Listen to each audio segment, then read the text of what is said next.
নমস্কার বন্ধুরা, আজকের এপিসোডে কিন্তু আমরা কথা বলবো স্কটল্যান্ড নিয়ে। এবং স্কটল্যান্ডের একটা খুব ইউনিক গল্প আছে, যেটা লুকিয়ে আছে ধরুন এই কয়েনটার মধ্যে।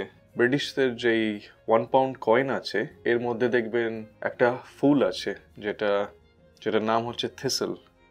তো এই থিসেলকে নিয়েই আজকে আমাদের গল্প। আসুন আজকের এপিসোডটি স্টার্ট করা যাক। স্কটল্যান্ডের ন্যাশনাল এমব্লেম হচ্ছে একটা ফুল, এবং ফুলটি কিন্তু ইন্টারেস্টিংলি খুব একটা সুন্দর নয়। এটি একটি কাঁটাওয়ালা গাছের ফুল। সাধারণত এটি একটি ঝোপঝাড়ের মধ্যে পাওয়া যায়, ঠিক আছে। এই ফুলটির নাম হচ্ছে থিসেল। কিন্তু ইন্টারেস্টিং জিনিস এইটাই যে এই ফুলটা কি করে একটা দেশের একটা ন্যাশনাল এমব্লেম হয়ে গেল।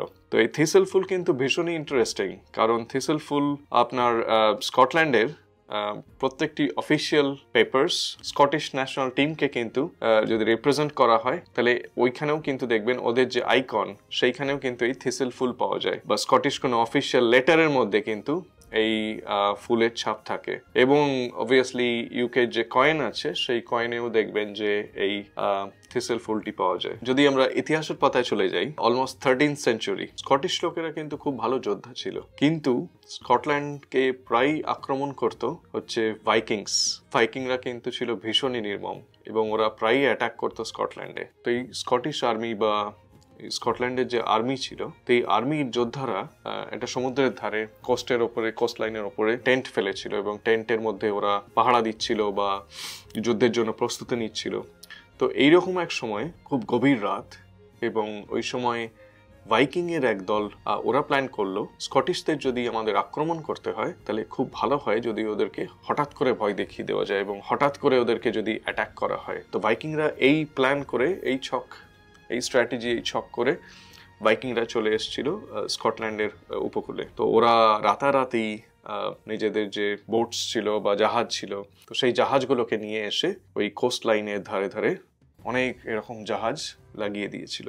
ভাইকিংরা কিন্তু খুব গভীর রাতে ওরা কিন্তু প্ল্যান করলো যে আজকে রাত্রে আমরা এই স্কটিশদের অ্যাটাক করব, এবং এমনভাবে অ্যাটাক করব, এমনভাবে ওরা প্ল্যান করেছিল যে আমরা বুঝতেই দেব না যে আমরা এসেছি, বা আমাদের কোনো ইঙ্গিতই দেব না। কারণ এটা দিনের বেলায় কোনো ওপেন যুদ্ধ নয়। এরা প্ল্যান করেছিল এরা রাতের বেলায় কিন্তু একদম অ্যাটাক করবে, without any sort of indication, মানে any sort of early warning, কিচ্ছু এরকম ওয়ার্নিং দেবে না।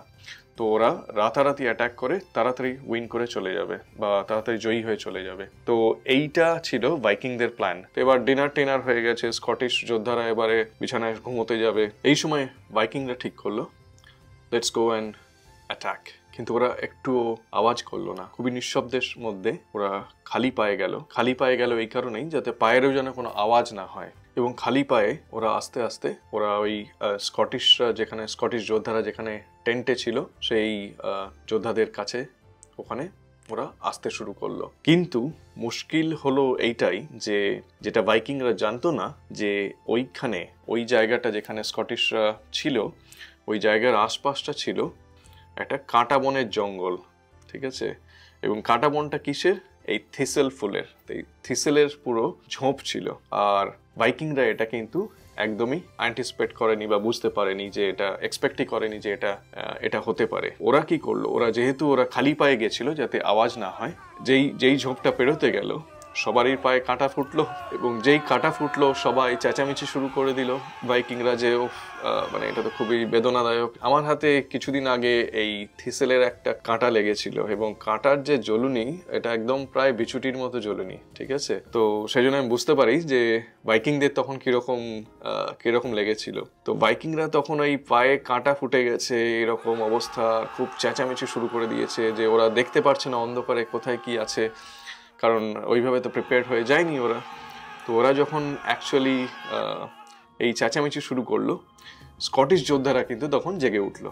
তো স্কটিশ যোদ্ধারা বললো, এরা তো কেউ আমাদের তাহলে অ্যাটাক করতে এসছে, so we need to fight back or attack. তো ওরা কি করলো, তখন স্কটিশ যোদ্ধারা তাড়াতাড়ি তৈরি হয়ে গিয়ে তখন পুরো আগুন নিয়ে, মশাল নিয়ে বেরিয়ে পড়লো, এবং ওরা ওরা তো অলরেডি প্রিপেয়ার্ড কি এটা তো আমাদের চেনা নোন টেরিটরি বা চেনা জায়গা, এবং আমরা তো জানি থেসেল ফুলকে, তো ওরা সেইভাবে অ্যাভয়েড করে ওরা অ্যাটাক করলো ভাইকিংদের, এবং ভাইকিংকে একদম ধ্বংস করে দিয়েছিল। তখন আর লড়তে পারেনি এবং ওরা সব ভাইকিংরা পালিয়েছিল।